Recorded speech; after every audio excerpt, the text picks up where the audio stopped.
Hello, adventurer. It's good to see you. You have made it to the morning grind. Welcome, welcome. It's the live stream at the beginning of the Geekverse, where we talk about all types of topics in geekdom, gaming, and fantasy, with an emphasis on being constructive and creating the things that we want to exist in the world. It's all on the grind, Sizemore. Can't be too fine, can't be too coarse. That's exactly right. There are a lot of adventures to be had today. Dungeons to explore and monsters to slay, and who knows what a random encounter might send our way. That's why we have to prepare, so settle in now for the morning grind with your favorite beverage in hand. Tea? Or maybe something a little stronger. I've got a few bottles of the old Wynyard left. Whatever you want. Pull up a chair. Dude. If you're feeling fancy, how about a cappuccino? Or a frappuccino? Or how about an espresso? Just tea, thank you. Sounds good to me, Gandalf. Whatever you want. I'm just glad you're here. Everyone is welcome. You can just watch if you want. You don't have to worship anything you don't want to worship. Thank you, Mike. But be forewarned. Sometimes we get really strange characters around here.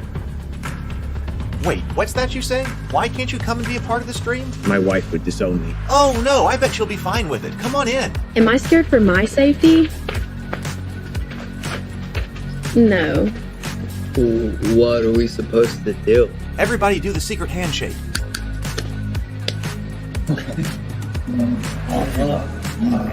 Secret cultist handshake. Oh, now do wizards who love each other. This, my friend, is a science. I still don't have gifts, but it's fine. It's all on the grind, son. Can't be too fine, can't be too coarse. Dude, this would be a sick place to bring the band. Indeed it would be, Dave. It really would. I'm seeing more people coming in. Welcome. Glad to have you here. Oh, look, here's someone new. Is this the cultist meetup? Yes it is. Come to hang out? Please accept me. I have nothing else. Okay, we accept you. Everyone's welcome here. Brought some snacks. Well, that makes things even better. You want some coffee? I don't drink coffee. You sure? It's cultist coffee. What makes it cultist coffee? I'm a cultist and I'm drinking it. Oh. Then I'll have some. What exactly is going on here? I'm seeing more people coming in. Welcome, welcome. It's so great to have you. Oh, and look, here comes another stranger. Can we help you? Yes, fellow cultists. I could really use some food. Oh yeah? Welcome. We have donuts. Oh, it's me. I'm glad I'm here. I'm sure you have a few questions for me, though. What's your name? Who do you work for? What god do you worship? Great questions, Rob. I'm Steve King, and I worship Nyarlathotep. No, not really. I'm just Heath, and I won't be worshiping anything this morning. But I will be your host. Welcome to the office. We're going to have a great time. I've got my coffee ready, because now it's time for the morning grind. If you could become a fish, that would be amazing. Then I could command you with my mental fish powers. Hey, good morning, everybody. Good morning. Good to see you. Welcome to my home. Welcome to the office, and welcome to the morning grind. It is great to see you. You know, I woke up, or when I sat down to do the show, I noticed that the option to have the camera that I had been using was back. So I don't really know what happened, but all of a sudden it was back, and now it's working. So you guys did say you kind of liked a little bit of a broader view. So I did try to broaden that camera's perspective a little bit. So maybe this looks nice. I still need to get one of my, like a sword or something hanging up over there. Oh, well, and I need to lower my buckler. I got a buckler hanging up over there. You can just barely see it. Whoop, whoop, right up there. But I really need to drop that lower so it's actually seen in the camera now. But how is everybody doing? I hope really well. I am still struggling through a whole bunch of non-creative stuff. And I guess I will be for the most of the day, but I'm really hoping I get that done so that I can get back to actually being creative and moving things forward. So we got PH here. Good morning. Good morning. We've got Zero the Blade. Good morning. And Gamer's Quest is here. Good morning. Good morning. So I got out of the closet. I got this. Whoa. Okay. There's a lot of things that shook around in there. So this is the Warhammer Quest that I bought a little while ago now.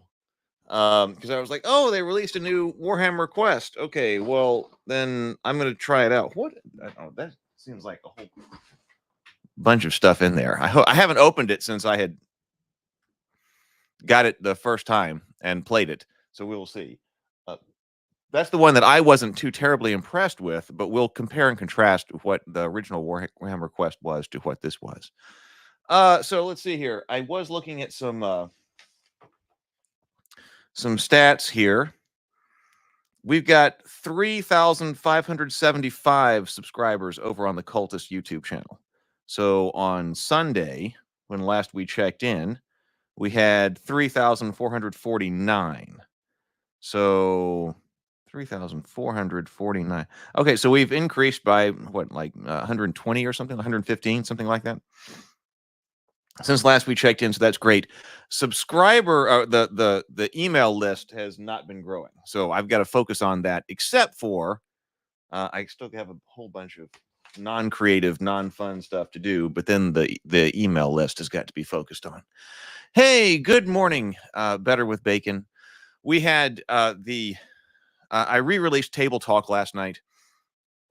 I thought this one was already up. This was back. We actually did James Bacon's critique of the Heroine's Labyrinth on this channel when Table Talk was still on this channel. I didn't realize that. I would have said, hey, Table Talk, that is already up over on the Table Talk channel. So I put that out last night. Oh, in fact, I've got something to show you. But anyway, I put that out last night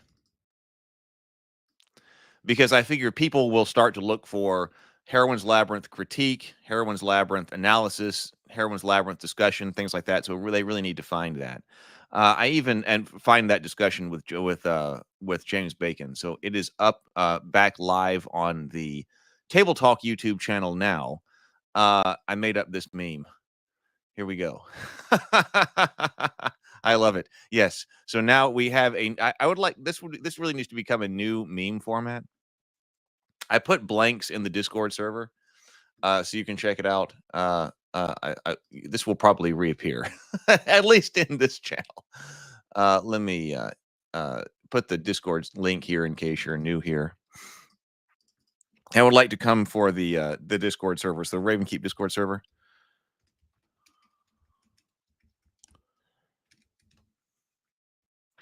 So there we go. And then actually I did a revised version of that meme. Hang on, let me remove that. I realized you could go to a third panel with that.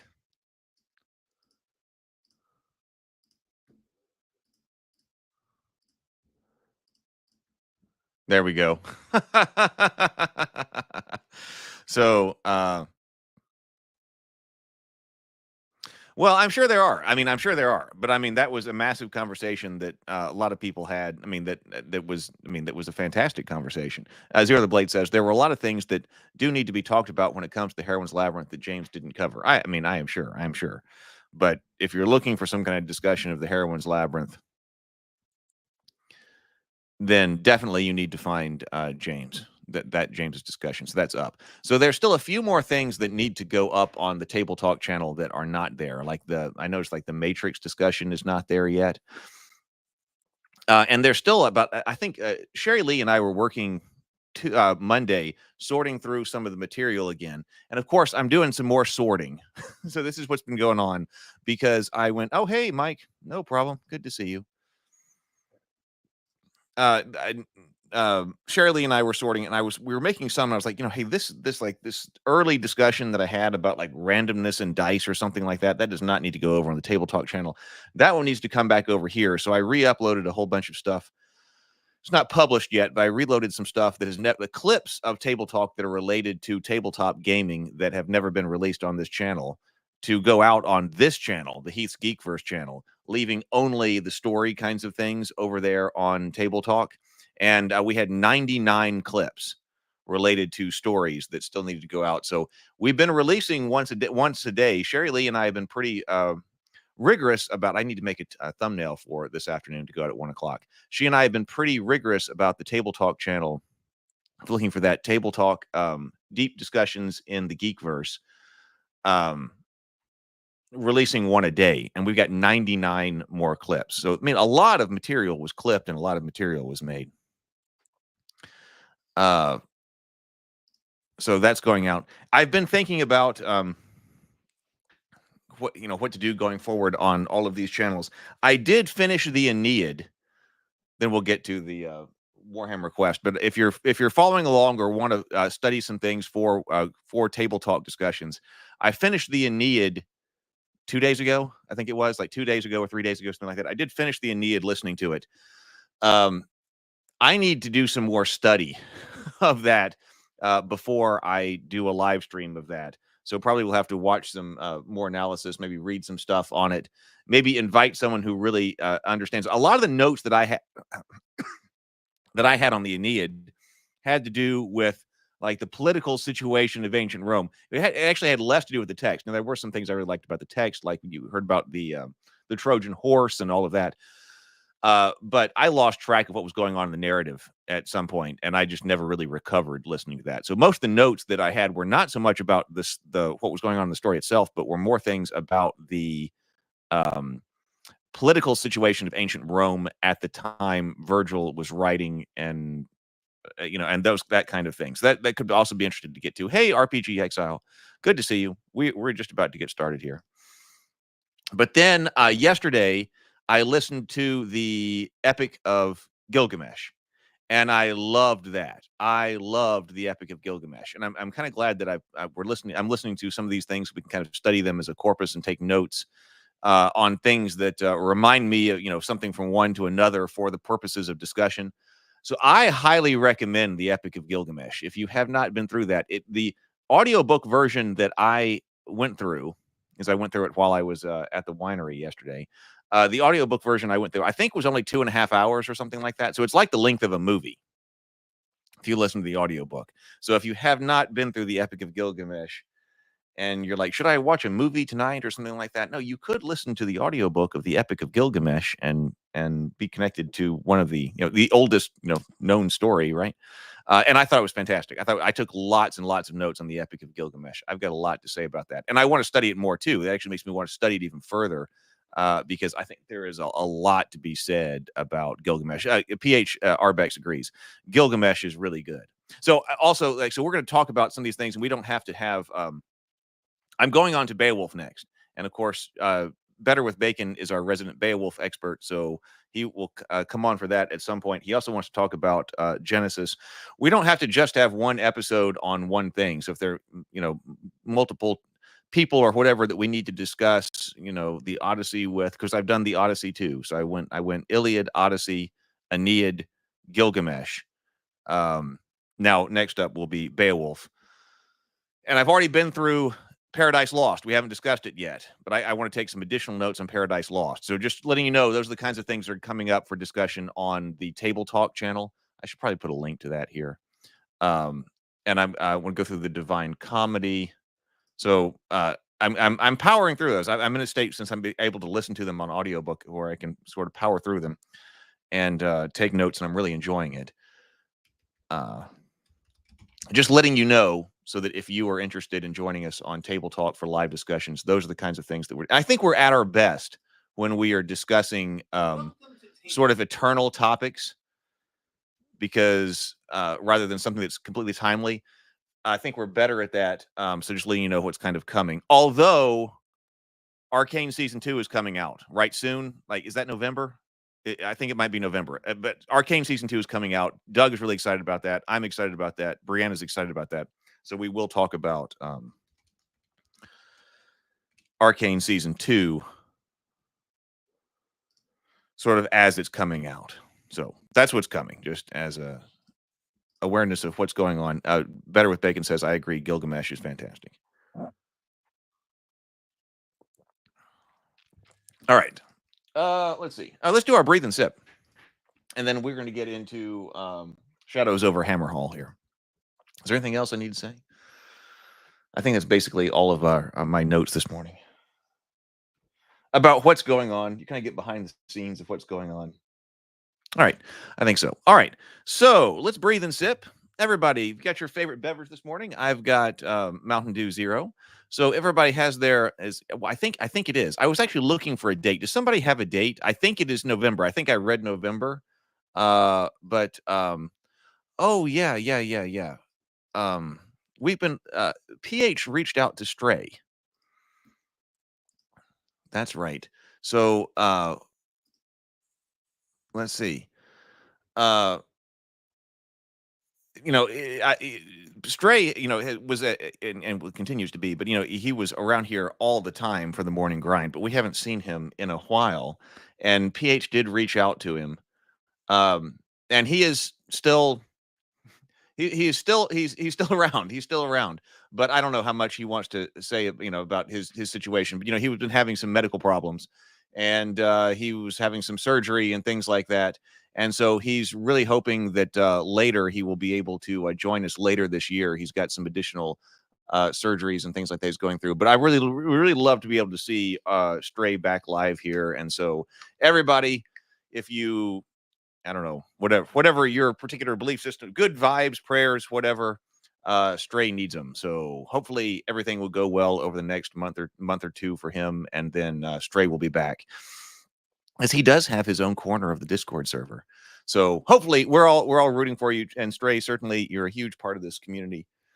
If you're watching on replay here, and we look forward to having you back. So thank you very much for reminding me of that, PH. Hopefully everything will go well for him. Mike, okay, so it is November 9th. Okay. I thought it was November. Okay. So be looking for that. So if you watch that, we'll talk about that on Table Talk too. Yes, we do. We miss you, Stray. All right, let's breathe and sip. So everybody got your favorite beverage this morning. Let's take 2 deep inhales with a complete exhale. Inhale through the nose, exhale through the mouth, and then take a sip of whatever your favorite beverage is this morning. This is the mental health portion of the show. Got your favorite beverage ready? Got it ready? All right, let's breathe.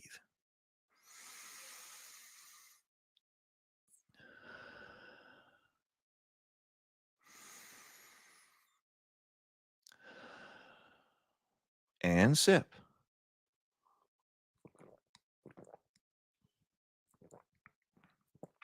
Very good. Very good. Very good. All right, let's bring over here. Does anyone have this? Has anyone played this one? Now, the Silver Tower or something like that. We might have to look at that one because that's the one that people were saying was really good. But I got this a few years ago, and I was really excited about it. This is a big box. Let me see how I can do this with the camera.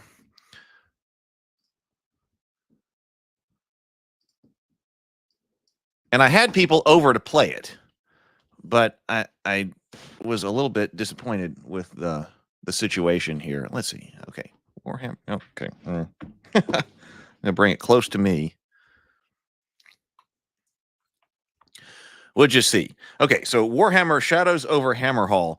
I got this because I wanted to get into like Warhammer Quest and all of that. And like we were big Hero Quest fans and things like that. And so a few years ago, I might have got it when it came out. I was like, oh, well, I definitely want to, I should get into this. And I had people over to play it. But let's see. So this is Shadows over Hammerhall. You heard all that, but I wasn't hugely impressed. But maybe my opinion on this needs to change. We will see. So does anybody have this one? This says, a band of mighty heroes unite to battle an insidious threat lurking under the streets of Hammerhall, greatest of the cities of Sigmar. I mean, it does have a pretty good look to it. When you're looking at the back here, like, okay, that kind of looks like, now this is the Sigmar kind of stuff, Age of Sigmar kind of thing. This guy, I don't even really know what this guy down here is, but yeah, this guy. But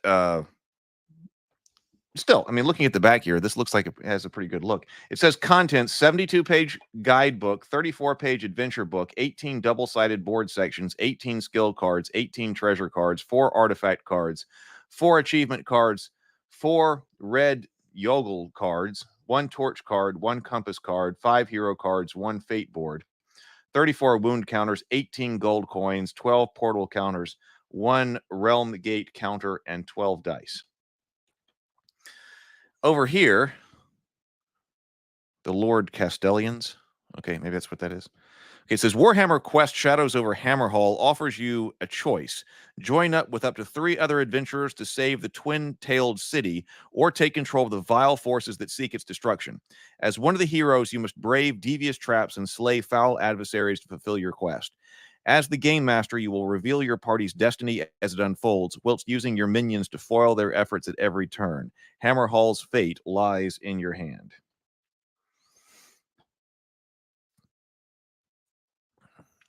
Gamers Quest says, I have all the Hero Quest, Warhammer Quest games except for Blackstone Fortress because I'm not interested in the 40K setting.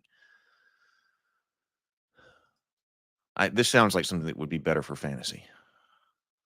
Maybe, I don't know a whole lot about 40K.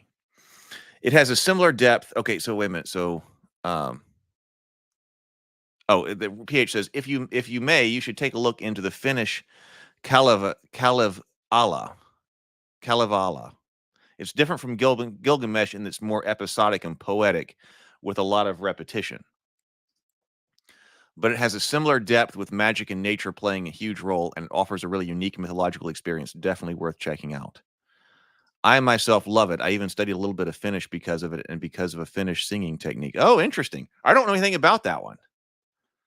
I do have, I guess I could post this at some point in the Discord server. I've got a major list. I was like, what if we just had a see, Bacon likes Blackstone, the 40K version. I was like, if I only had a few more table talks to do, what are the topics that I would cover and really wanted to get into?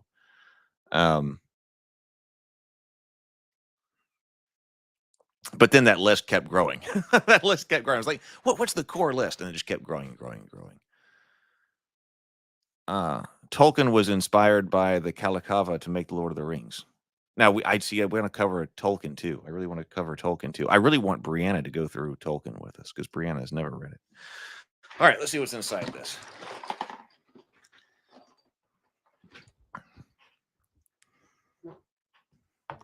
Okay, yeah. A lot of stuff here. Okay, so we got the guidebook. We'll look at that in just a moment. So I got guide. It says guidebook. This is so big it's difficult to get in the camera. So this is guidebook. Read this first. Okay, we'll read that in a moment. We'll read that first later. The adventure book. This is for the game master's eyes only, right here. And then the assembly guide. Now, look at what is in here.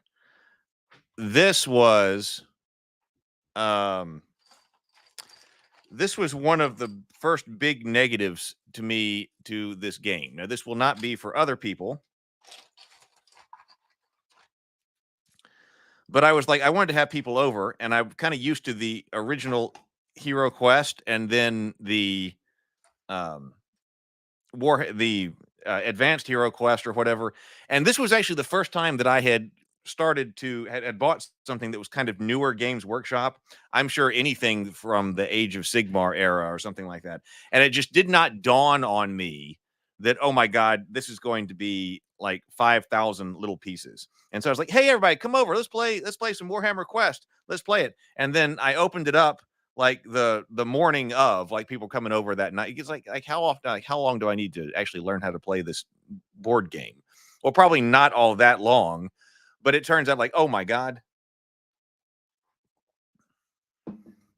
I forgot that it's not just learning this board game. It's assembling a million little pieces here. So that to me was a negative. This goes to, like, what is this supposed to be? Of course, now I realize that the Games Workshop kind of thing, the hobby is, okay, listen, this is model building. This is intended to be model building. And that's certainly come over to the board game side of it. But that's an important thing to know, that you can't just expect to pick up this, box, open it up, and then start playing, because you have got a lot of a lot of stuff to work together. Now, put together. Now, I did think these were pretty cool. I mean, there were some the miniatures in here are pretty cool. They've got, I don't know if they'll be able to pick up here on the camera. Can I get this to focus? They're like these bird guys in here that I thought was pretty neat. What about this? I don't know. They've got like bird masks on or something like that. So they are cool. And I could even see like using them for like a war band or something now, because I was like, well, what do I do? But I never even got finished. Like this is the bird guy with some kind of bird like feather shield and stuff like this. And this, I mean, this is cool. So Mike says, yeah, Games Workshop is known for good minis, but you have to build them all.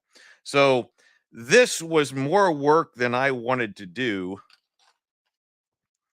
to get a game going, a board game going with, some friends and family in the evening.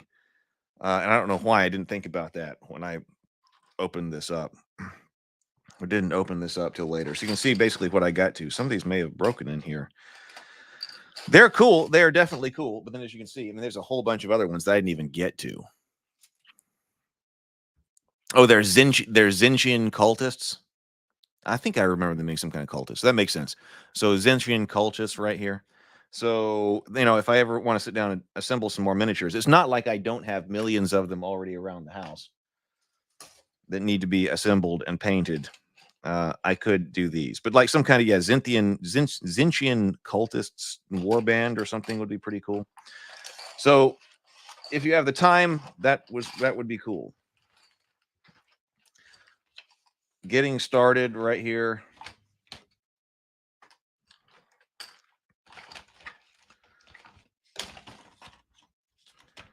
Okay, here are our characters here. We got the Lord Castellant. That's that big guy, Space Marine looking guy. Black Arc Fleet Master. The Cogsmith. See, this was a little bit more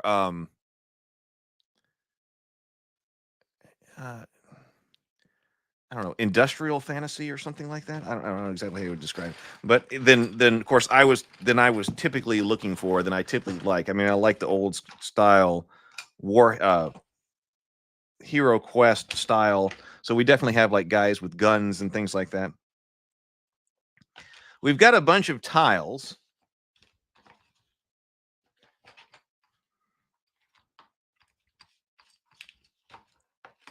But I wasn't hugely impressed with these different tiles. And I'm not exactly sure. I'm not exactly sure why. I think it has something to do with so these are the spaces that you're supposed to, walk on or use for your characters with the white. But it's just superimposed on top of things instead of like using the stones to make up the tile pattern or something like that. They chose to go with just kind of superimposing this white grid on top of like whatever was there. And for some reason, I just didn't think that was as good. I kind of like the use of the tiles and kind of integrating the grid into the tile, but that might not bother other people. But like here, you can see that the stones and flags right there, the flagstones, don't follow our white grid that we're supposed to be on. Right, yeah. Gamers Quest says the Age of Steampunk. That is much more steampunk. That was a word I was looking for. Age of Sigmar is generally much more high fantasy with steampunk vibes, whereas Hero Quest is much more low fantasy swords and sorcery. Yes, and I prefer the low fantasy kind of swords and sorcery kind of thing. So that was also kind of a negative, but that's just for me. That was just my personal kind of thinking on that. Treasure card. I'll put a treasure card to look at over here.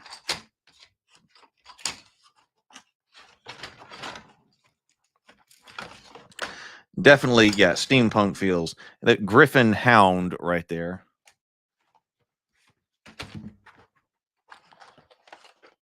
Oh, here's some cards.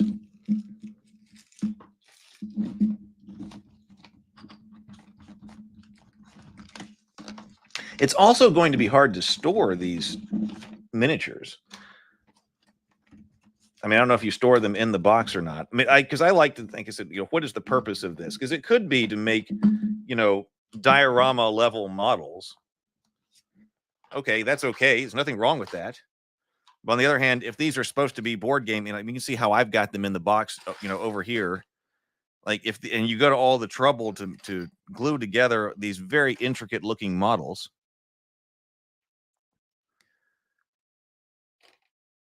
Do you just put them in the box like this? I mean, they're going to get broken probably, or scratched up if you paint them. So you can't put them back in the box. I mean, really, once you've got them all together.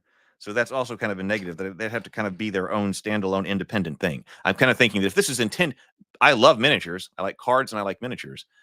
If we've got miniatures, though, we need to think about what their purpose is. Is this going to be something that's going to be a game piece that's going to be playing with my nephews and needs to go back in a box?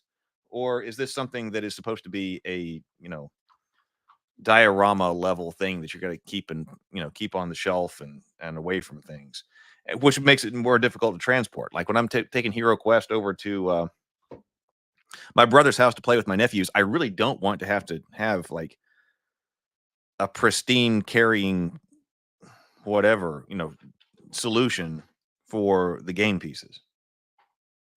Just makes things easier. So, all right. So that's what we're looking at as far as all these miniatures go. I'm going to set this over here. Good morning, Yogg-Sothoth.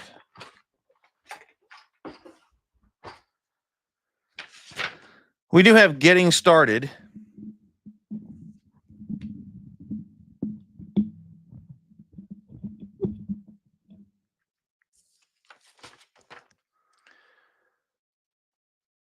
Let's see. Mike says the lack of storage like they have in Hero Quest is a problem for board games with minis. Yeah, now like the new Hero Quest it has a great solution. You're talking about that. I mean the Hero Quest game board, the new Hero Quest boxes actually have the CMON style solution for storing the miniatures in the box, which I like. That allows you to paint them. That allows you to paint them, like with the zombie side and all of that. That's I mean, I realize it's bulky. I realize that ends up making them really bulky, but it does keep them like the box bulky. But it does give you a really great miniature storage solution. And if you want to paint the miniatures, then they're not going to get banged up and everything else in the box shaking around. I mean, I painted my Hero Quest rather nicely, and they all just do kind of go back in that box. If they're not intended to be painted, but people do tend to want to paint things. Let's see.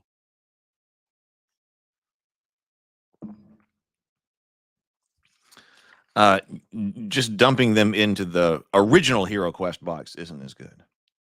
Okay, so let's see. Getting started here. Let's see. You want to take a look at. Okay, so here's a character. And see, I was expecting to see more, I believe, of the hero of the Games Workshop style, Warhammer style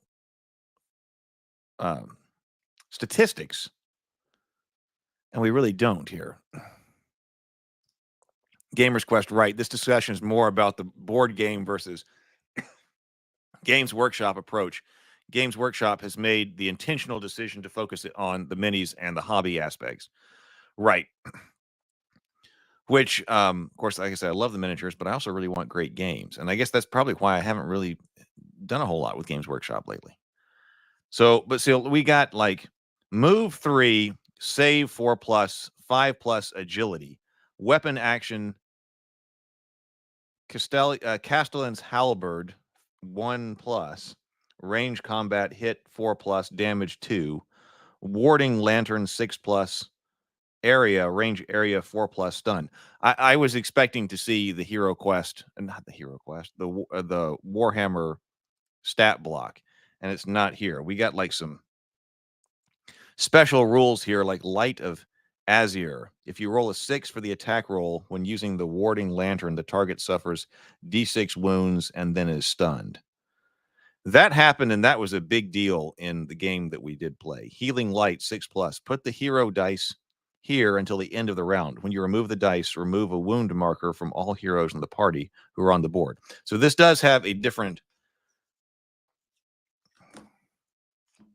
style of rules. Okay, so we got an assembly guide, right? I mean, see, this thing comes with a whole assembly guide. Like, oh my God. To how to put together. Yeah, there we go. Carriac acolytes. That's what Gamer's Quest was saying. So, you know, it does give you a whole book about how to put these things together. Let's see, getting started. I mean, how do we play this? A game of Shadows over Hammerhall is usually spread over several sessions and involves players making a variety of tactically rewarding decisions. Throughout your quest, however, you will make some actions far more often than others. The sheet will give you a solid grasp of the core game mechanics. These guidelines will show you how to combat a group of Carriac acolytes using the mighty Lord Castellan. After following the instructions below, you'll be more than ready to take your first perilous steps into the dungeons below the twin-tailed city. Setup. Set the Lord Castellan and 3 Carriac acolytes on one of the cardboard chambers provided with the game as shown on the diagram below.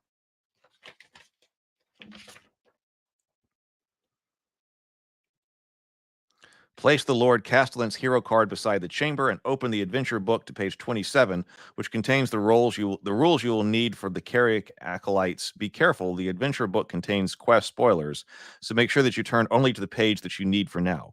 You will also need some wound markers, some stun markers, and some dice. This chamber represents a room in a dungeon below the streets of Cinderfall. The Lord Castellan has become separated from his fellow heroes and must defeat the Carriac acolytes on his own. Lord Castellan's turn. Shadows over Hammerhall is played in rounds, during which turns the models may be used to move and attack.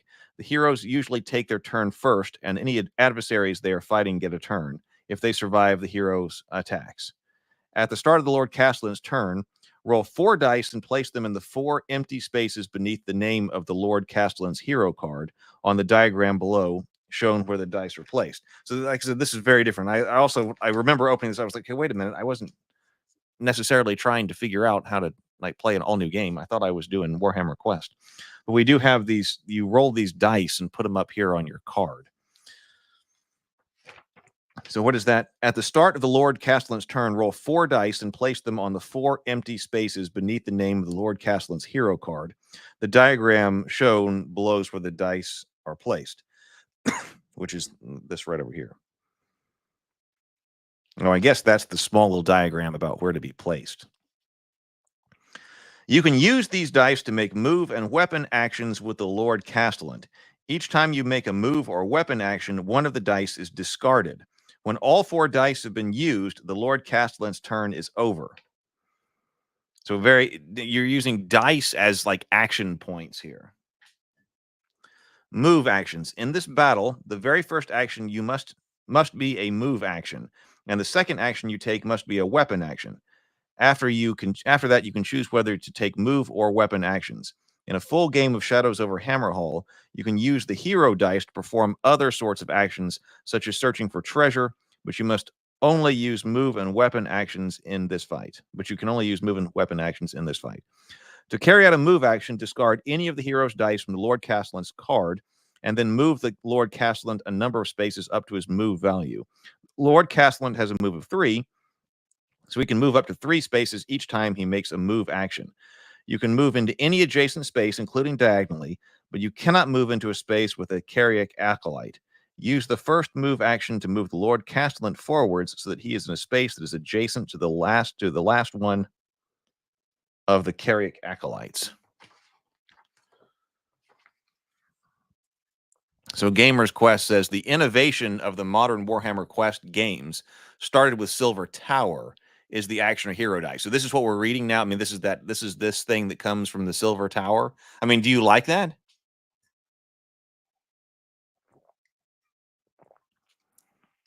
Gamer's Quest says all of the modern Warhammer Quest uses this sort of action economy. They serve as both action points and HP BP.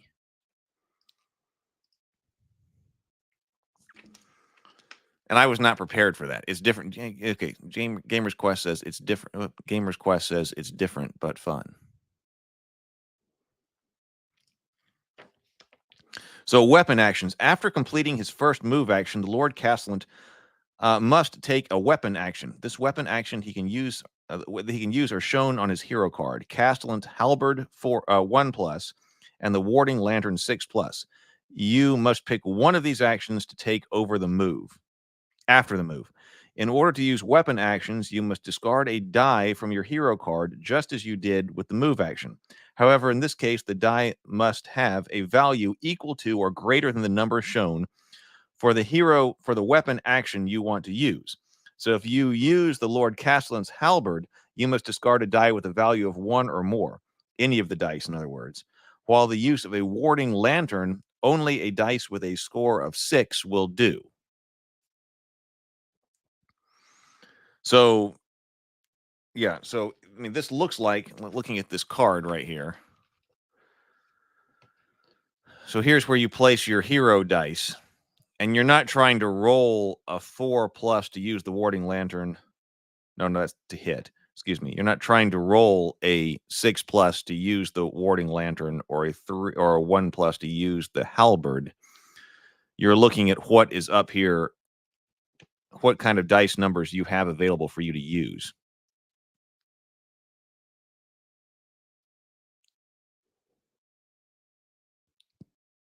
So Healing Light was 6+. Put the hero die here until the end of the round. When you remove the die, remove a wound marker from all heroes in the party who are on the board. Gamer's Quest says the more damaged you get, the less energy you have to do actions. And you might really want to use your powerful weapon, but that weapon requires a 5+ die, but you only rolled 3 1s and a 2, so you aren't going to use that powerful weapon this turn.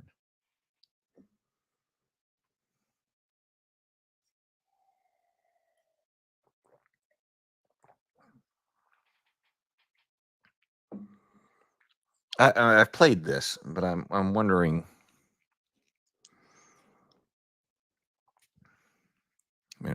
like how that really plays out. It's been a long time since I've played it. Okay, so the Halberd. The weapon can only be used to attack adversaries that are within range. The range for the Halberd is combat, which means it can be used to attack one adversary in a space that is adjacent to the Lord Castellan. Pick a Carrick Acolyte that is in range and roll the die. If the roll is then you roll that die. You have to have that roll for your action on the action die in order to use it. Then you roll for the attack. Halberd's hit value 4+. The attack is successful, otherwise it misses. Oh, the Halberd has a 4+. So you've got to roll equal than the Halberd's to hit value to attack, otherwise it misses. A successful attack inflicts a number of wounds equal to the weapon's damage value, which in this case is 2. We're not rolling for damage, that's a static value. Put the appropriate number of wound markers next to the target for a successful attack. All adversaries have a vigor value, which is listed on their page in the adventure book. The Carrick Acolytes have a vigor of 3, for example, or a vigor of 4 if they have a shield. When the number of wounds equals an adversary's vigor, they are slain and removed from the board. Warding Lantern. You must discard a hero die showing a 6 in order to attack with the Warding Lantern. It has a range of area, which means it attacks all of the adversaries in the chamber. The die is then rolled for each of the Carrick Acolytes. On a roll of 1 to 3, they are unharmed, and on the roll of 4 or 5, they are stunned. On a roll of 6, they are stunned and suffer D3 wounds. When the rules say D3, it simply means roll a die and have the result rounding up. In other words, a roll of a 1 or 2. Okay, we know that. Wound markers work the same as they do for the Halberd. Place a stun marker next to an adversary that is stunned. They simply cannot move or attack for the rest of the round, at which point the marker is removed. Let's see. Mike says it seems like Heath wanted stats and rolls like Warhammer Quest 95 and Hero Quest. I did. That's what I was looking for. I didn't realize that it had become so updated or so changed. Because I was like, oh, it's because it was difficult. I mean, it still remains difficult to get the original Hero Quest, Warhammer Quest box. And then when I saw, oh, they re-released it, we got this thing. I don't really know about the Age of Sigmar stuff, but hey, I'll go. I should get a box. And then it was different. Yep.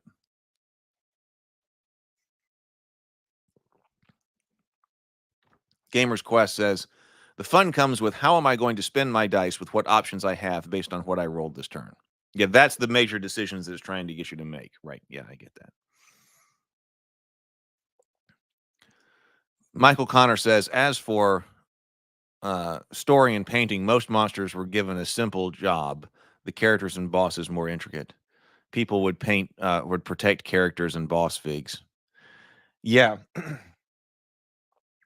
But even the just troopers over here in this box, your basic miniatures, they are really intricate models. And it seems like potentially breakable.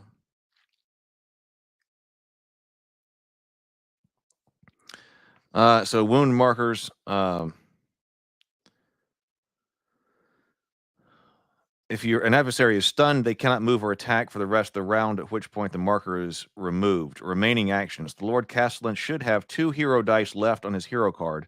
Decide whether to use the dice to carry out move actions or weapon actions, and carry those out as described above. The Carrick Acolytes. The Carrick Acolytes now attack. Normally, they will be more determined. Will now attack. Normally, how they act will be determined by the dice roll made on the behavior table on their page. But in this fight, the acolytes will always stand where they are and attack the Lord Castellan. Any that are adjacent to him will attack with the cursed blades, while those not adjacent to him will use the sorceress bolt.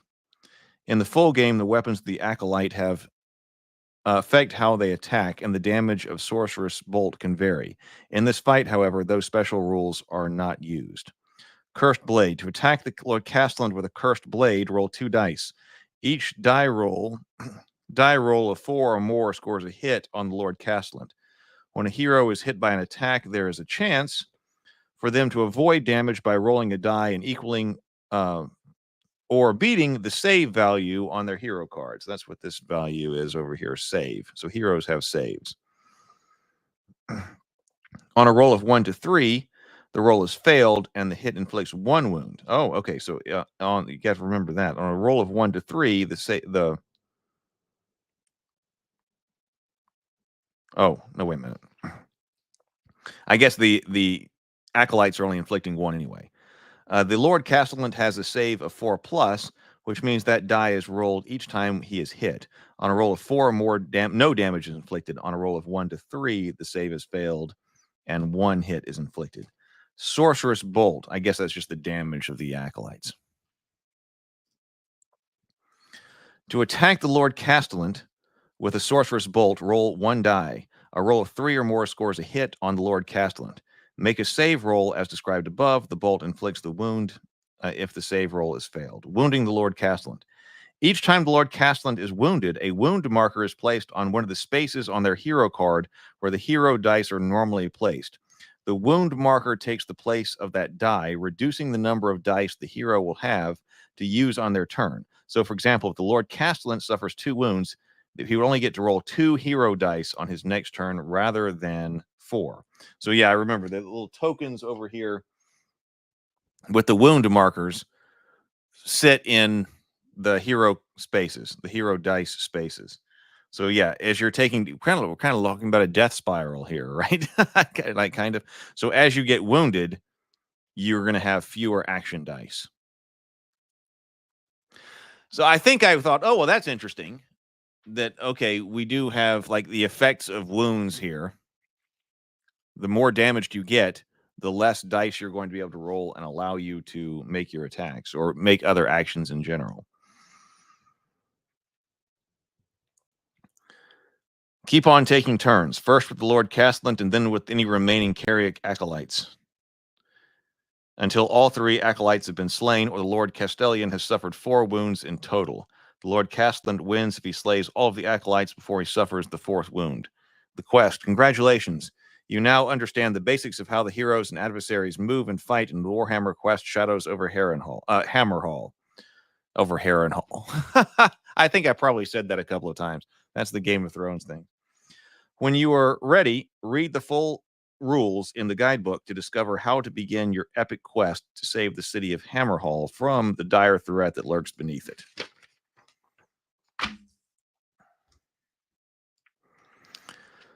We've got skill cards. Here are some treasure cards. 1 achievement, 2 achievement, 3 achievement. Here's that red Yogel card. Minor prescience. Greater foreknowledge. Artifact cards. Non-standard card sizes, it looks to me. Ring of the Slumbering King. This rough iron ring thrums and pulses periodically with energy. The bearer can channel those vibrations to buckle and rupture the earth underneath his foes. The hero with the ring of the Slumbering King, can use the following weapon action. Earthquake 6+, range area, hit 3+, damage D3.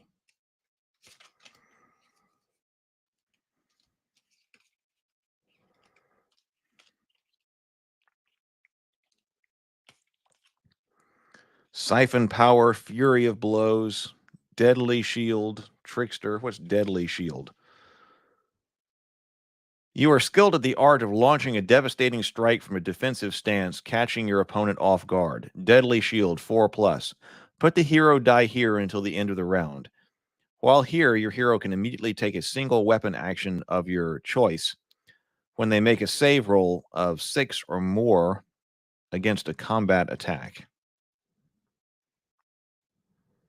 If your hero is Bladeborn, they can take a weapon action of your choice on a save of 5 rolls, 5 or more instead. What are the treasures like?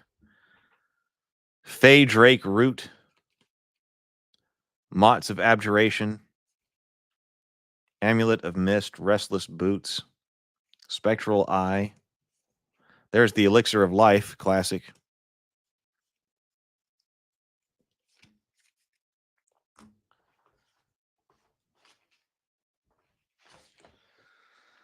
So here's the guidebook. Now, it is a perfect bound book, soft cover. How many pages is this?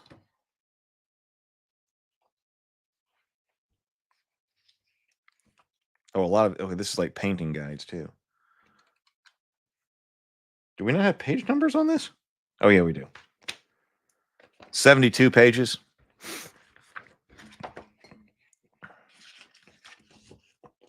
So our table of contents includes, okay, Shadows over Hammerhall, a meeting in Cinderfall, the rules, setting up the game rules, destiny phase, hero phase, adversary phase, end phase, further rules, campaign rules, and then painting guides. Painting guides begin on page 54. Oh, gamers, you sent me a PDF? Oh, let me check.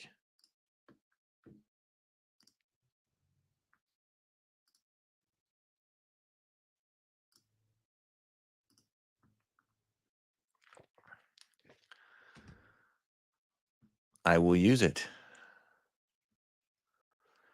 We got a PDF of the rule book here. I don't know how much detail we will go into here, but let me download that. How much time are we going here? Got it. Thank you very much. Got it.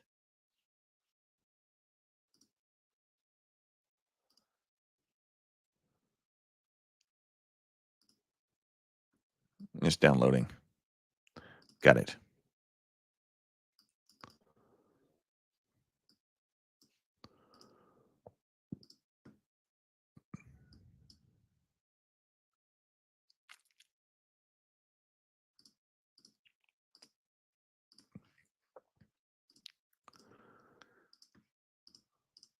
Here we go. Let me take this down. There we go.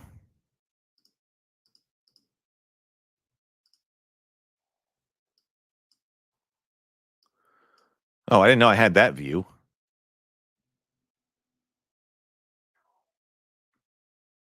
Hey, let's go with that for a moment. Something different. Okay, so now we got that. So here is the Shadows over Hammerhall guidebook. Here's what I was just talking about. So the painting guide starts on page 54. Let's see. So I mean, this was very different. This was very different than what I was expecting. So I mean, different doesn't mean bad, but it was different from what I was expecting. So it wasn't what I thought I was getting. A meeting in Cinderfall. Lots of lore here. But see, at this point, I was like, okay, wait a minute, hold on. I've got people coming over to play a game. Like, how do I play this game? Let me skip over the story.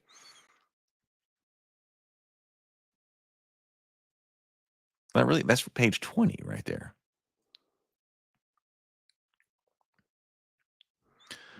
So we're talking about large. Really? Is that really?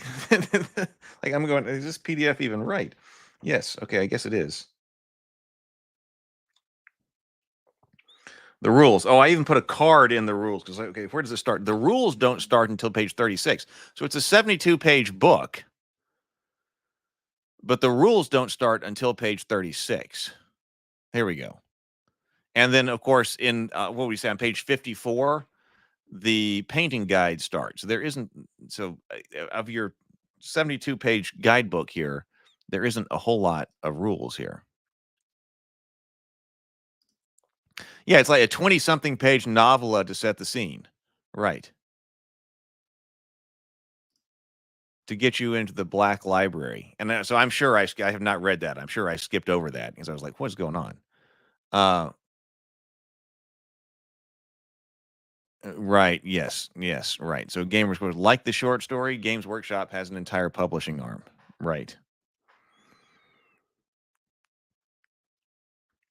Yeah. It's so the rules were lighter. That's so. And page 36 is just is it so. Let's see. So what do we actually need to know here?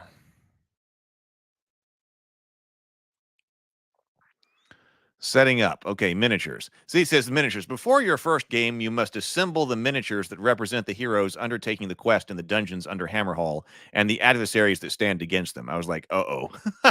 That's going to take a while. This isn't just remove the miniatures from the sprue. This is, okay, spend many hours putting these together. And it's like, oh my God, I got people come overnight. What's the least I can do to get a game ready? The Torchbearer. The adventurer who wishes to be the first to enter the dungeon becomes the Torchbearer. Give them the torch card. If the heroes cannot decide who is the Torchbearer, the game master decides for them. So there is a game master in this. I played the game master when we were experimenting. The torch will change hands later. Heroes. Starting with the Torchbearer and going clockwise, each adventurer chooses one hero card and places it in front of them along with its miniature. The only hero card that cannot be chosen is the one for the Griffhound. Give this card in miniature to the game master, who will let the adventurer have them when the Archimane is found.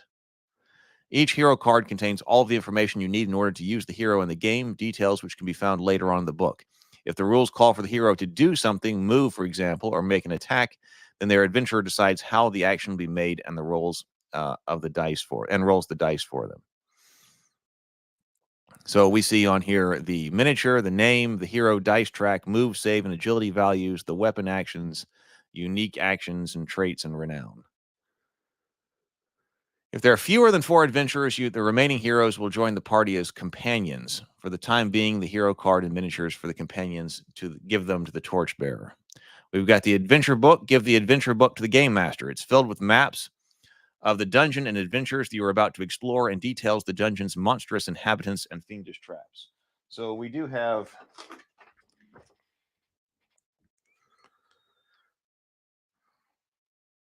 okay, I have a card here about these Carrick acolytes in the back here, a behavior table. So we do have behavior tables. That's an interesting one. So we had to roll to see their behavior. But this is kind of like a Hero Quest style dungeon book here.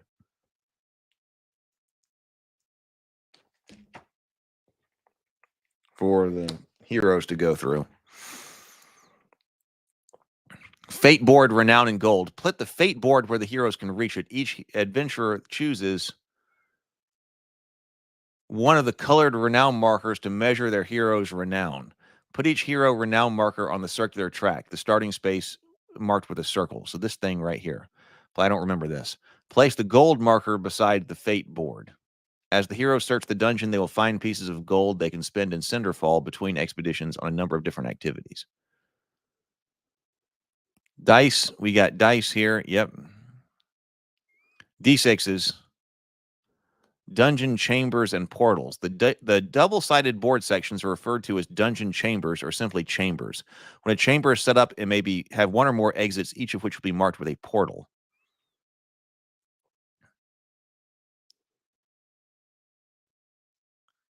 Place all the chamber board sections and portal markers close to the game master so they are ready to use as the dungeon is explored.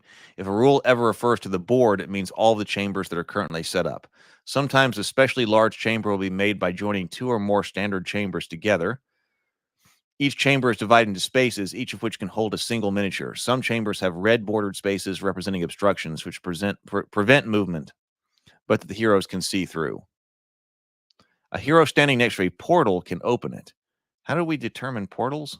Okay, portals right here. So that's an extra piece. A hero standing next to a portal can open it, revealing what lies on the other side. The chamber of the other side of the portal is not set up until the portal is opened, but once it is, the heroes and adversaries can move and see through the portal.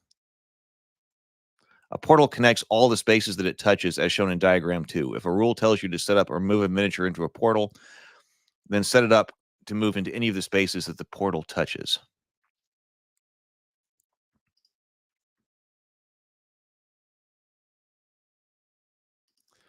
Yeah, Gamers Quest says, it's an interesting story, but good luck trying to get a group of players to read that ahead of time. Right, it's like, what is the purpose here?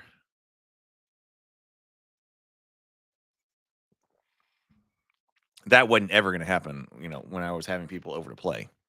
That's not that's not what's going to happen. And you don't have to do that in order to get into Hero Quest. Oh, got it. Thank you.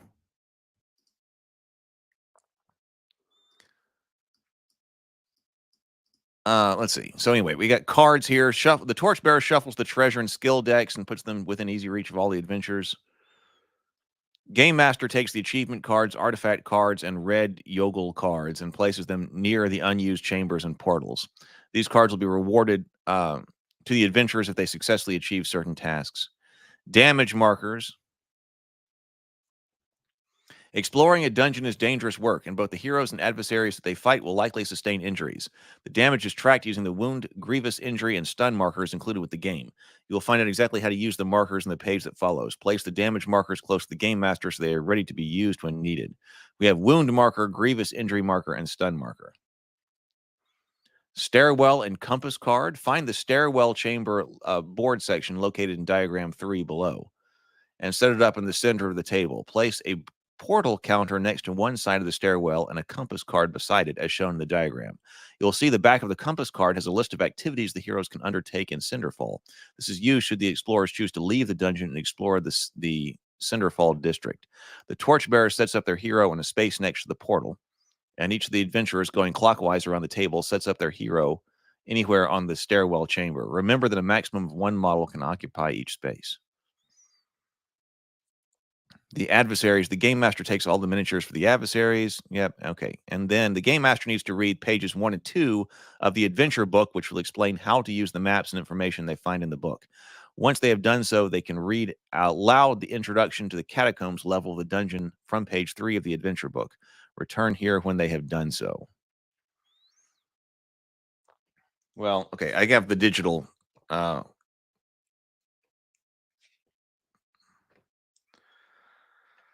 version of this, but I don't of the adventure book, but I don't think that's too necessary. So we got the catacombs. I think that's the one that we played. Yeah, I got a card stuck in it, so we must have been playing catacombs. It says Archimane the Griffhound bounds off down the stairwell with a screech. You try to keep pace, but quickly fall behind.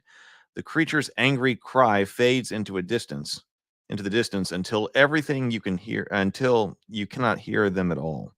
After making your way down several flights of moss-slick stairs, you enter a small square chamber lit by several well-mounted braziers. Ahead, there's a great iron-bound door. You have followed a trail of corruption to this dank place. It's now time to find some answers.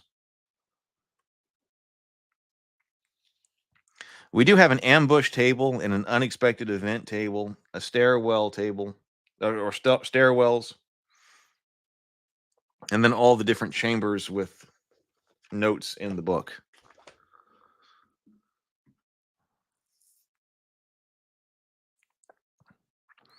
So game rules, now we're on page 42.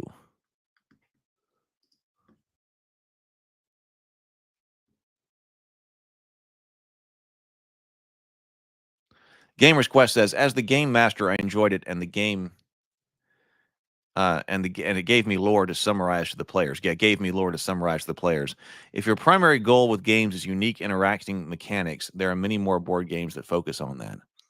I feel like Warhammer Quest and Games Workshop games are more focused on beautiful miniatures and emergent storytelling. Yeah, I don't know how I would feel about this particular game and game rules if I hadn't played other things first. I mean, if this was my first experience with this,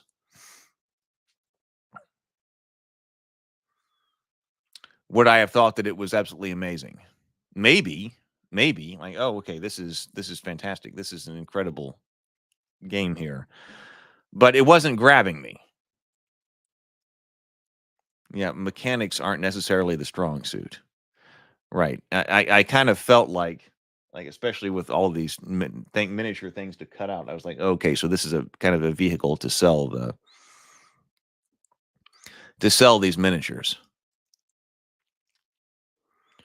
So we have a destiny phase. Each round begins with a destiny phase. The torchbearer takes the 5 destiny dice and rolls them, then puts any dice that show a unique number on a space for available destiny dice on the fate board. So Torchbearer takes 5 destiny dice and rolls them, then puts any dice that show a unique number on the spaces for available destiny dice on the fate board. Any other dice, doubles, triples, and so on, are discarded. For instance, if the destiny dice rolls were 2, 3, 3, 4, and 6, then the 2 3s would be discarded, and the 2, 4, and 6 rolls would be placed on the available destiny space on the fate board. Unexpected events. Fate giveth... Fate giveth and fate taketh away. If all the destiny dice are discarded or none of them are, then an unexpected event takes place in a dungeon chamber with one or more heroes. If several chambers have heroes in them, then the game master can choose the one in which the unexpected event takes place. In order to determine which event takes place, the game master rolls the dice and looks on the table of the unexpected event table for that dungeon. Once the destiny phase is complete, oh, so the unexpected, that's when you roll them. So if they're discarded, like if you rolled all 4s, I get it, then they would have all been discarded and an unexpected event takes place. Or if you get to keep all of the dice, then the unexpected event takes place. Hero phase. Waiting. Okay, you can choose to wait. Okay. Then let another adventurer go first. Adventurers who choose to wait take their turn after the other adventurers have had theirs. Hero turns. The first thing an adventurer does on their hero's turn is to make an action roll. To do this, they roll all 4 of their dice and place them on the track. These are the hero dice. Actions let a hero move, fight, and search. They are made by spending the hero dice from the hero's action roll. The dice can be spent in any order. The action has a score in brackets. Each action has a score in brackets. We were just learning about that. You have to expend a die with at least that score. Any hero dice remaining on the hero dice track when the hero finishes their turn must either be discarded or saved. Any dice that are saved are reduced by 1 point in value. Oh, so a 6 would become a 5, for example. When the hero takes their next turn, only roll enough dice to fill the empty spaces on the hero dice track. That's interesting.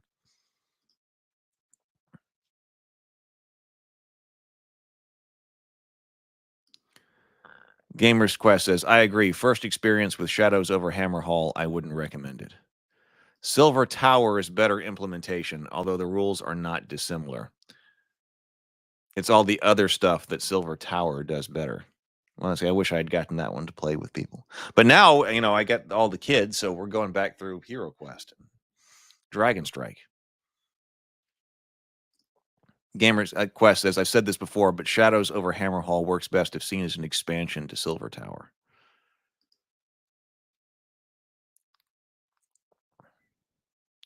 It says, saving dice is a useful tactic as it allows you to keep good rolls that you cannot use in your current turn, even though the value of the dice is lowered.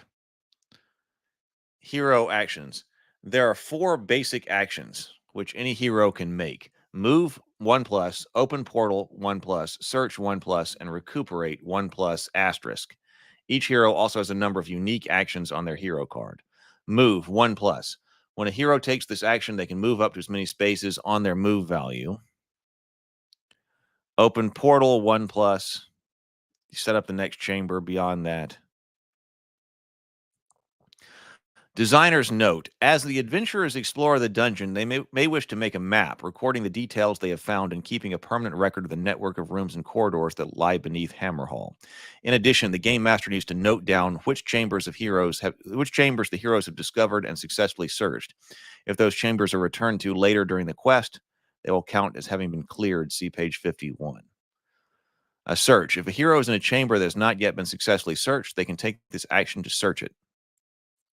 This action cannot be taken if the hero is on the stairwell or if there are any adversaries on the board. On the board, not just in that chamber.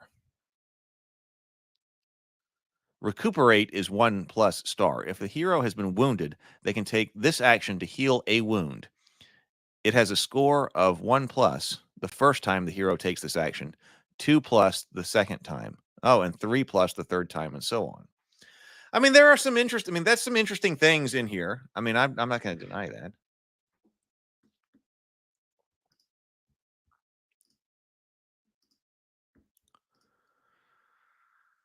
The Destiny dice on the Fate board are effectively extra hero dice that are shared between the adventurers. An adventurer can take actions with their hero during their turn by spending the Destiny dice on the lava-colored spaces. Fate has no favorites, of course, so do not presume that you can claim all the Destiny dice if you take the first turn.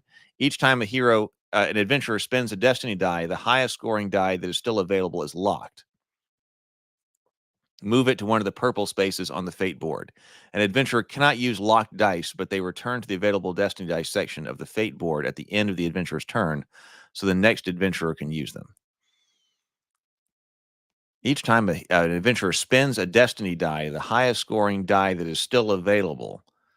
So you can only use half of them if you wanted to use them all or try to use them all before somebody else's turn. The last adventurer to take their turn in the round does not lock Destiny dice and can spend as many of them as they wish. Any that are not used are discarded. Attacking, we kind of went over attacking. Attack roll. Each time a hero slays an adversary, they gain 1 point of renown. Each hero can also gain renown in a unique way, as described at the bottom of their hero card, as a result of taking part in certain activities in Cinderfall. When a hero gains any renown, move their renown marker 1 space around the renown track on the Fate board. If their renown marker reaches the starting space, the hero is gifted with the knowledge of a new skill, as described on page 50.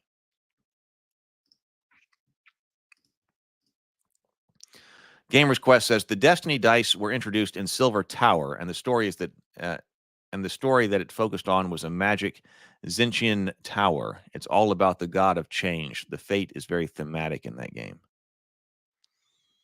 So it's cool to see the mechanics have a very obvious lore connection.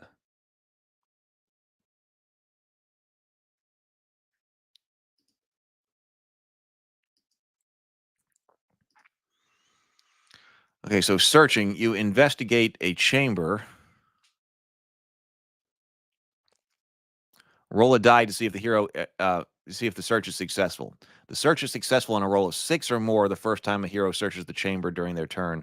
On a 5 or more the second time, they search the same chamber in the same turn, and 4 or more the third or subsequent time they search the same chamber during the same turn. Okay, so that is a way to include time. So I'm going to search this chamber using 1 die. First time, must roll a 6. Okay, didn't roll a 6. I'm going to do it again. 5+. Do it again, 3, make it 4 or more. Note that the increased rolls only apply if all the searches are made in the same chamber with the same hero during the same turn. The roll reverts back to being a 6 or more if a hero searches a chamber in one turn and then tries to search it again in a subsequent turn. Or when a new hero searches a chamber or a hero tries to search a different chamber. There might be something to that. The hero who successfully searches a chamber receives the piece of gold beside it. This serves both as a reward and a way of showing the chamber has now been successfully searched and so cannot be searched again. In addition, the game master must check the instructions for the chamber the searching hero is in and reveal its secret if it has one. Yeah, so you may spend a whole turn and not find anything because you just didn't roll high enough. Right. How do we feel about that?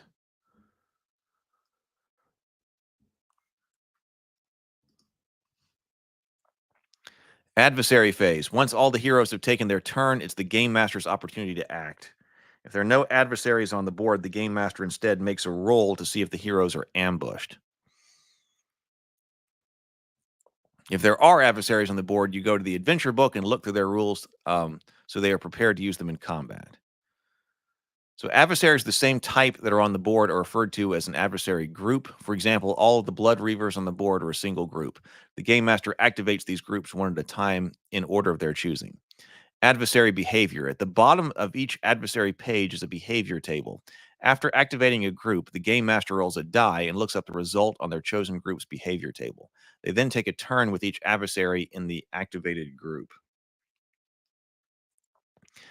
In a turn of their in order of their choosing, following the instructions on the behavior table. The game masters can always choose to ignore the result on the behavior table if they wish, and instead have the adversaries move in any direction, and then attack the hero that is nearest after the move has been completed. So move and attack is always an option. So what was like? Okay, so let's look at this behavior table over here for these acolytes. They got that cursed blade and the sorceress bolt, right? Mighty blast behavior table. Draw their blood. Each acolyte moves and attacks with whatever weapon is in range. After all the acolytes in the group have taken a turn, roll a die and add 1 to the result for each wound they caused. On a roll of 6 or more, set up a pink horror or D3 Carrick acolytes in the same manner as an ambush, but do not roll for surprise.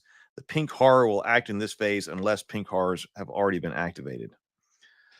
3 is slay the unbelievers. Each acolyte attacks the nearest hero with whatever weapon is within range.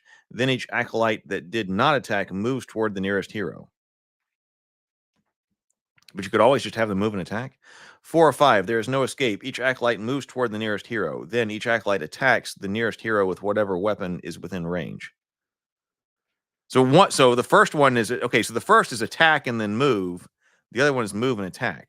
6 is fall back. If there are twice as many heroes on the board as acolytes, each acolyte moves toward the nearest portal. An acolyte that ends its turn on a portal flees and is removed from play.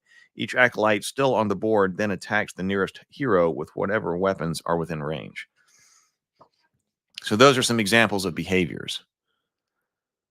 Adversary turns. Each adversary in the activated group can take a turn in the order of the game master's choosing. Complete each adversary's turn before taking a turn with the next one.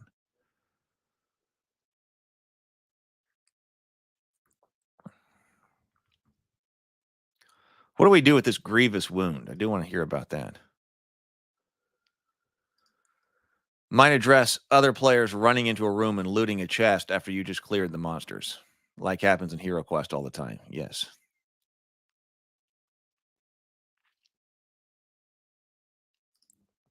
The player who has the second entry into the room guaranteed to have the treasure search advantage. Isn't. Yeah. The player who has the second entry into the room isn't guaranteed to have the treasure search advantage. Right. Because you only get that for the same room, same hero, same turn.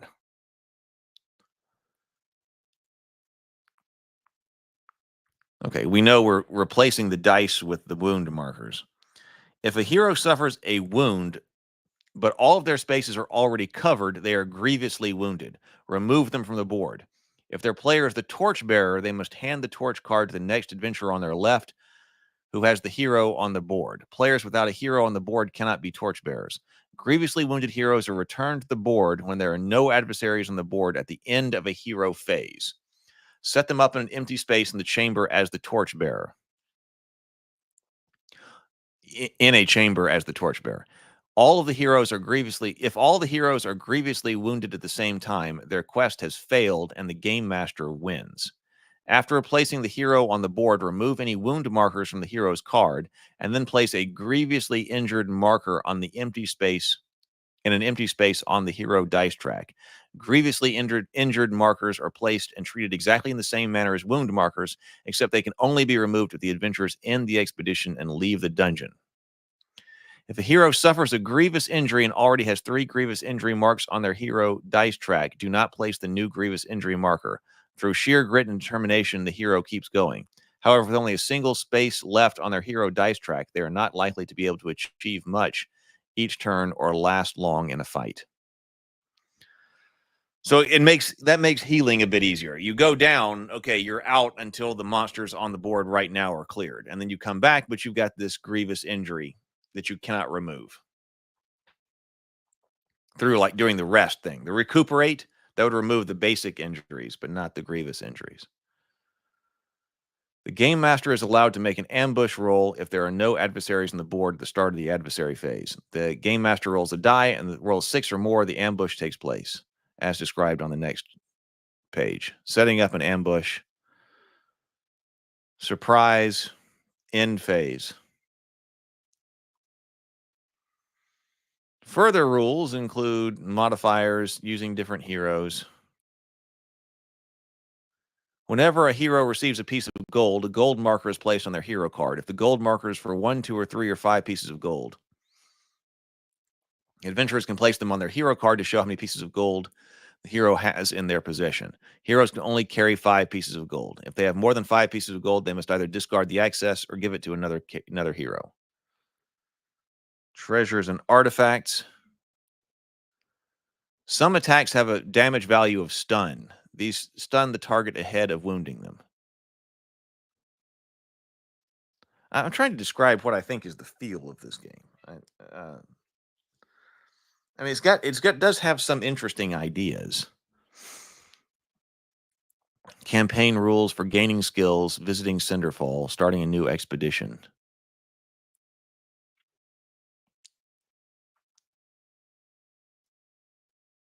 Completing the quest, increasing difficulty levels.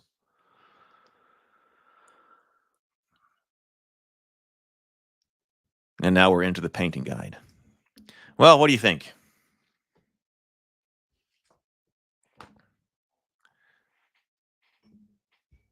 It has some interesting ideas. Maybe we'll check out the Silver Tower later sometime. But so it has some interesting ideas, I think, but it wasn't what I was looking for when I was trying to get a when I was hoping to when I was buying this. Let's take this down. All right. Well, I guess I got to go do more boring stuff today. I really got to finish doing a whole bunch of boring stuff. And then we hopefully then get to return to creative stuff. But anyway, I hope you enjoyed this. So that was kind of a look at modern Warhammer Quest. I don't think that we probably need to return to it unless something comes up and we, really need to.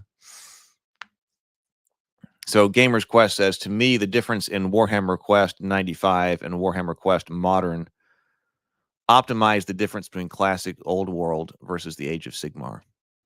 Yeah, and I know very little about the Age of Sigmar. I think I saw somebody play it at a store once that I was kind of like watching a little bit, but yeah. So it maybe if you are more of an Age of Sigmar player, maybe this fits very well. So maybe that's another thing. Maybe if you had played Age of Sigmar or you knew Age of Sigmar and were getting involved and there was this, maybe this would make a lot of sense to you and be really neat. So I don't know.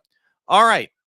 Thank you all for being here, and thank you if you are watching on a replay. I will see everybody maybe in the Discord server.